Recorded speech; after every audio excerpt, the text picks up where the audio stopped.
तमाम कार्यकर्ता पूरे प्रदेश के मौजूद थे और अभी 72 सीट्स के ऊपर आने वाले दिनों में नगर पालिका के चुनाव होने वाले हैं गुजरात में। उसकी तैयारी में कार्यकर्ता पूरे तन मन धन से मजबूती के साथ जुटेंगे। इसके साथ साथ लोकसभा का चुनाव है जिसको कि इंडिया गठबंधन पूरे देश में लड़ रहा है और आम आदमी पार्टी इंडिया गठबंधन का हिस्सा है। आज उस संदर्भ में भी प्रदेश कार्यकारिणी के तमाम साथियों से बातचीत हुई और जो इनकी भावना है, जो इनका विचार है, वो मैं राष्ट्रीय नेतृत्व तक पहुंचाऊंगा। भारतीय जनता पार्टी को मुंहतोड़ जवाब देने के लिए इंडिया गठबंधन मजबूती से गुजरात में लड़ेगा और यहाँ पर भी बहुत सारी ऐसी सीटें हैं जिसका आकलन हम लोगों ने किया कि बीजेपी को हराई जा सकती है। साथ ही साथ 2-3 बड़े विषय हैं गुजरात से जुड़े हुए। लगभग 8,000 करोड़ रुपए बिजली के नाम पर अडानी की कंपनी ने गुजरात के लोगों से अतिरिक्त वसूल किया है, गुजरात की सरकार से वसूल किया है और सरकार ने जनता से वसूल किया है। ये गुजरात की जनता के जेब पर डकैती है, ये गुजरात के लोगों के साथ लूट है। 3900 करोड़ रुपए अतिरिक्त भुगतान कर दिया सरकार ने अडानी की कंपनी को, ये बता के कि महंगा कोयला खरीदा गया। न उसका कोई बिल दिया गया, न कोई कागजात दिया गया। और कोयला महंगा खरीदने की जरूरत क्या है? भारत तो कोयला उत्पादन के मामले में दुनिया के तीसरे चौथे देशों में आता है और भारत के कोल इंडिया का जो कोयला है वो राज्यों को 2,000-2,500 रुपए टन मिलता है। तो ये विदेशों से कोयला मंगाने के नाम पे धांधली और भ्रष्टाचार का खुला मामला है जिसमें सरकार अडानी की कंपनी को बचा रही है। मैं प्रधानमंत्री जी से और भारतीय जनता पार्टी से पूछना चाहता हूं कि आप गुजरात के लोगों के लिए, देश के लोगों के लिए काम कर रहे हैं या अपने दोस्तों के लिए काम कर रहे हैं? 13 लाख करोड़ रुपए चंद पूंजीपतियों का सरकार ने माफ कर दिया। एक ही व्यक्ति को हवाई जहाज, सी पोर्ट, एयरपोर्ट, रेल, तेल, कोयला, गैस सब कुछ आप दिए जा रहे हैं। आपने वादा किया था 2 करोड़ नौकरी हर साल देने का, उसको पूरा नहीं किया। काला धन लाने का, उसको पूरा नहीं किया। 15 लाख देने का, उसको पूरा नहीं किया। फसल का दाम 2 गुना करने का, उसको पूरा नहीं किया। हर वादे पर महंगाई कम करने का, महंगाई आसमान पे पहुंचा दिया आपने। हर वादे पर मोदी जी की सरकार पूरी तरह से फेल साबित हुई है। और जहां तक राष्ट्रीय सुरक्षा का मसला है, जिस तरह से चीन ने अरुणाचल प्रदेश के हिस्से को अपने नक्शे में दिखाया, भारत के अक्साई चीन के भूभाग को अपने नक्शे में दिखाया, ये भी हमारे राष्ट्र के लिए बहुत ही शर्म की बात है कि प्रधानमंत्री ने अब तक उनको जवाब नहीं दिया, उनसे सवाल नहीं पूछा कि इतनी हिम्मत कैसे की चीन ने। साथ ही साथ जो आतंकवादी घटना हुई है उसके बारे में भी अब तक सरकार चुप है, खामोश है। ब्राजील के फुटबॉलर को चोट लगती है तो प्रधानमंत्री जी ट्वीट कर देते हैं। हमारे सेना के 2 अफसर, पुलिस के, जम्मू कश्मीर के पुलिस के अधिकारी, सेना के जवान शहीद हो गए और अब तक प्रधानमंत्री जी ने संवेदना के एक शब्द नहीं बोले। मोदी सरकार को स्पष्ट करना चाहिए कि वो इस आतंकवादी घटना का, जिसमें हमारे तमाम सेना के जाबाज अफसरों ने अपनी शहादत दी है, उसका जवाब वो कैसे देंगे। आज इस सम्मेलन में आया था तो यहाँ टीआरबी के जवान मिले, यहाँ पे ज्ञान सहायक मिले, उनके साथ धोखा करने का काम इस सरकार ने किया है। किस प्रकार से उनसे वादा करके कि उनको परमानेंट नौकरी देंगे और अब उनको 11 महीने की कॉन्ट्रैक्ट बेसिस पे उनको नौकरी दी जा रही है।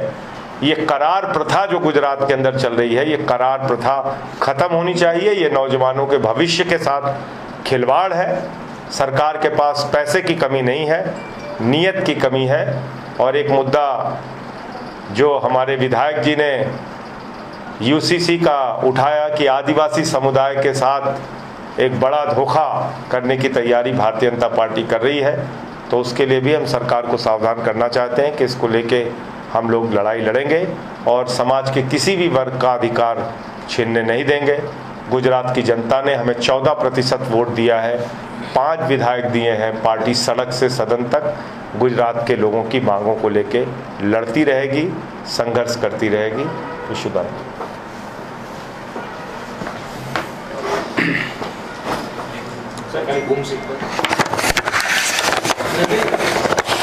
हाँ, जवान शहीद हुए थे, आज की 3 आतंकियों को ढेर किया है। देखिए, मूल बात यह है कि ऐसी एक नहीं अनेक घटनाएं हो चुकी।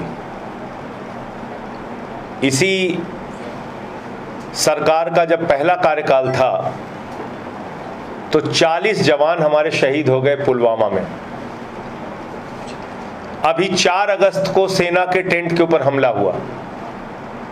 आतंकवादी घटनाओं का सिलसिला रुक नहीं रहा है और जो जानकारी अब तक मिली है कि लश्कर-ए-तैयबा से जुड़ा हुआ संगठन है जिसने अनंतनाग की घटना को अंजाम दिया। तो आप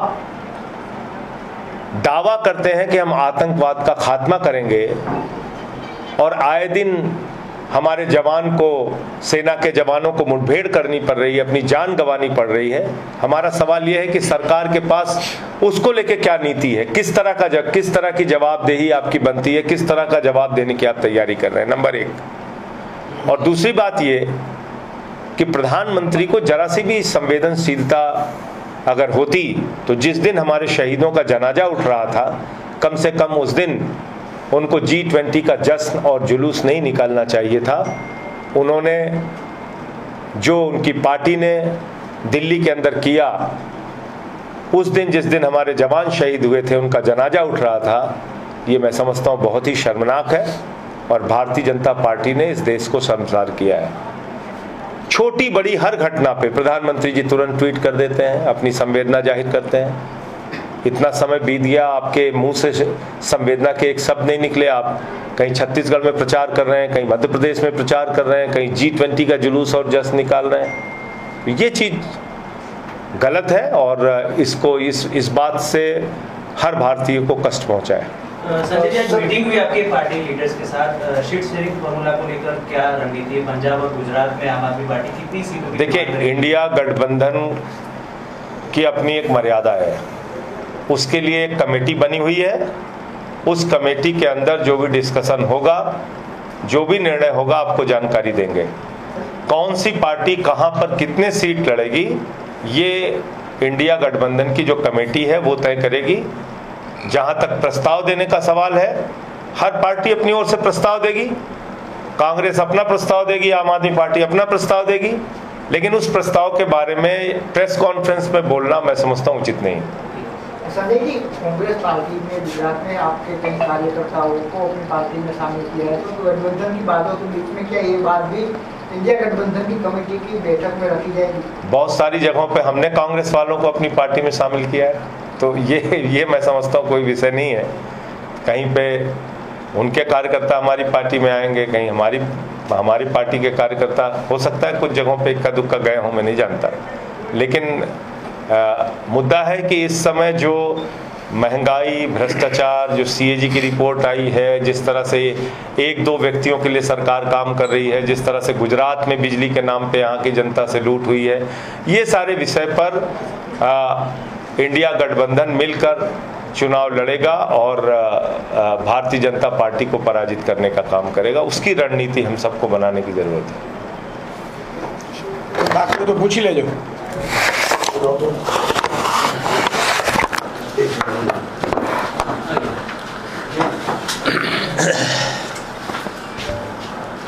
ओके, आज माननीय संजय सिंह जी અમારા રાજ્યસભાના સાંસદ અને ઇન્ડિયા ગઠબંધનની કમિટીના સભ્ય પણ છે. એમનો આજે જે અધિવેશન પદાધિકારીઓને રાખ્યું હતું અમદાવાદમાં, એમાં તેઓ આજે ઉપસ્થિત રહ્યા છે.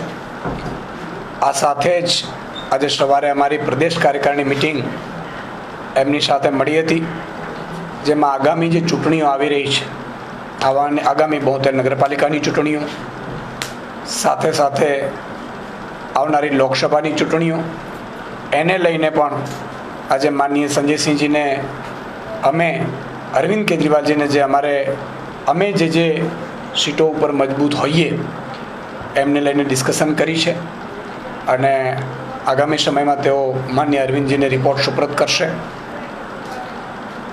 કારણ કે આગામી લોકસભાની ચૂંટણીમાં આજે ઇન્ડિયા લેવલે ઇન્ડિયા ગઠબંધનની ચર્ચા અને એની બેઠકો થઈ રહી છે. એટલે આજે માનનીય સંજયસિંહજી અમારી પ્રદેશના નેતાઓ સાથે, ધારાસભ્યશ્રીઓ સાથે, અમારા નગરપાલિકા ચૂંટણી પ્રભારી પૂર્વ પ્રદેશ અધ્યક્ષ અને મહારાષ્ટ્રના સહપ્રભારી ગોપાલજી સાથે પણ મિટિંગ કરી છે અને આગામી ચૂંટણીઓને લઈને કઈ રીતે તૈયારીઓ કરવી એના જે તૈયારીઓના ભાગ ક્યારથી આગામી રણનીતિ નક્કી કરવી એ સંદર્ભે વિસ્તૃત આજે ચર્ચા કરવામાં આવી છે. વિશુદાનભાઈ, જ્ઞાન સાહેબ ભરતી હવે કાલે છેલ્લો દિવસ છે ફોર્મનો ને જે સરકાર વાત કરી રહી છે શિક્ષણ મંત્રી મગનું નામ મળી નથી પાડી રહ્યા, કઈ કહેવા તૈયાર નથી અને કહી રહ્યા છે કે જ્ઞાન સાહેબની ભરતી થઈને જ રહેશે. તો આમ આદમી પાર્ટીનો શું સ્ટેન્ડ છે? આમ આદમી પાર્ટી ચૂંટણી પહેલાં પણ કહેતી હતી કે આ ભાજપવાળાથી ચેતજો. એ અગ્નિવીર લાવ્યા ત્યારે જ એમની નિયત ખબર પડી ગઈ હતી. ફરીથી મત આપશો તો એ શિક્ષાવીર લાવશે. હજી પણ હું જો આમ આદમી પાર્ટી જ્ઞાન સહાયકોની સાથે છે, એમના વિરોધની સાથે છે. અમે આવેદનો પણ આપ્યા છે, જરૂર પડે વિધાનસભામાં પણ અમે મુદ્દો ઉઠાવ્યો છે, જરૂર પડે રસ્તા ઉપર પણ ઉતરીશું. પણ ભાજપની એક જ દવા છે, ભાજપને મત ન આપવો. એટલે જો આ જ્ઞાન સહાયક યોજના લાગુ કરી અને ફરીથી લોકસભાની ચૂંટણીમાં જો ભાજપને મત વધારે આપશે લોકો, તો એ ફરીથી ચિકિત્સા વીર લાવશે, ક્લાર્ક વીર લાવશે, પોલીસ વીર લાવશે. આ ઘણા વીર કરીને યુવાનોનું શોષણ કરશે. એટલે અમારું સ્ટેન્ડ તો ક્લિયર છે, પણ આમ જનતાનું, જ્ઞાન સહાયકો જે ભરતીઓ કરે છે એના સગા સંબંધીઓનું, એના માતા પિતા, એના વાલીઓ, આ બધાએ પણ પોતાનું સ્ટેન્ડ ક્લિયર કરવું પડશે. નહીં તો આ ભાજપ છે, સત્તા વગર આ કશું નહીં થઈ શકે. પણ આ એટલું ચોક્કસ છે કે 2027માં અમે આવીશું એટલે જ્ઞાન સહાયકોની જે પણ આ લોકોએ કોન્ટ્રાક્ટ બેઝ ઉપર ભરતી કરી છે, સત્તામાં આવતાની સાથે જ એમને ફરીથી કાયમી કરી દેવામાં આવશે. ગોપાલભાઈને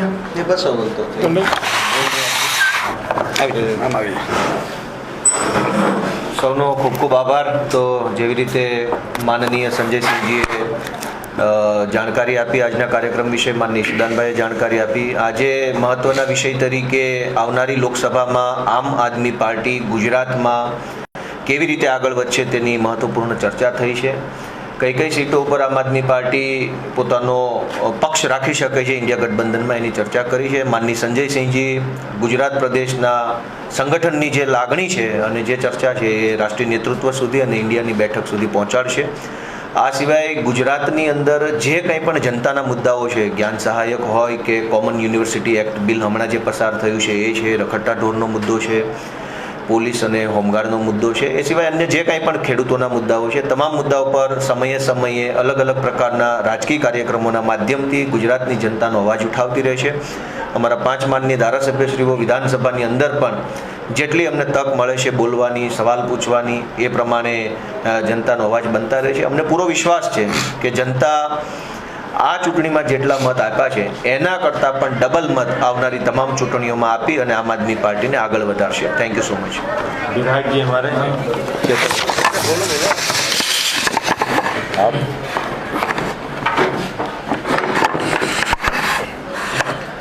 આજે અમારા કાર્યકર્તા અધિવેશનમાં અમારા રાષ્ટ્રીય નેતા માનનીય સંજયસિંહ સાહેબ અહીં ઉપસ્થિત થયા છે અને આખા ગુજરાતની હાલની આમ આદમી પાર્ટીની જે કાર્ય પદ્ધતિ છે એનાથી વાકેફ એમને હમણાં કર્યા છે અને આવનાર દિવસોમાં 72 નગરપાલિકાઓની ચૂંટણી આવવાની છે. સાથે સાથે જે લોકસભા છે એની પણ ઝીણવટથી એમણે માહિતી લીધી છે. સાથે સાથે હમણાં જે વિધાનસભાનું સત્ર ચાલુ છે, ચોમાસું સત્ર, એમાં જ્ઞાન સહાયકોથી લઈ ખેડૂતોના પ્રશ્ન હોય, આઉટસોર્સિંગ કર્મચારીના પ્રશ્ન હોય, જૂની પેન્શન યોજનાની બાબત હોય, કે જર્જરિત શાળાનો મુદ્દો હોય, શિક્ષકોની ઘટનો મુદ્દો હોય, દરેક બાબતે અમે વિરોધ નોંધાવ્યો છે. સાથે સાથે જે જ્ઞાન સહાયકોનો આજે સરકાર જે 11 મહિનાના કરાર આધારિત જે જ્ઞાન સહાયકો લઈ આવી છે, ત્યારે અમે અઠવાડિયા પહેલાં પણ એનો ખૂબ મોટા પાયે વિધાનસભાની આગળ ગાંધીજીની પ્રતિમાની સામે અમે વિરોધ કર્યો હતો અને આવનાર દિવસોમાં સદનથી લઈને સડક સુધી જ્ઞાન સહાયક મિત્રો સાથે રહીને અમે એમને વિરોધ કરીશું અને સરકારને જગાડવાનું કામ કરીશું. જ્યાં પણ આખા ગુજરાતમાં કોઈ પણ વ્યક્તિ સાથે અન્યાય થશે કે કોઈ પણ સમાજનો કોઈ પણ પ્રશ્ન ઉપસ્થિત થશે, ત્યાં રચનાત્મક કાર્યક્રમો પણ આમ આદમી પાર્ટી આપશે અને આવનાર દિવસોમાં ગુજરાતમાં આમ આદમી પાર્ટીનું સંગઠન અને આમ આદમી પાર્ટીના તમામ લોકો ખૂબ મજબૂતાઈથી ભાજપની તાનાશાહી સરકાર સામે અવાજ બનીને ઉતરશે. ચેતનભાઈ, તમને ભરૂચની સીટ ઉપરથી લોકસભાની ચૂંટણી લડવાનો મોકો પાર્ટી જવાબદારી આપે તો તમે સ્વીકારશો કે પછી વિધાનસભામાં જે ધારાસભ્ય જે પ્રકારે ચાલુ રાખશો કાર્ય? હું હાલમાં ડેડિયાપાડા વિધાનસભાનો ધારાસભ્ય છું. આટલી નાની ઉંમરમાં ત્યાંના લોકોએ મને આટલા આશીર્વાદ આપ્યા છે, એમાં હું ખુશ છું.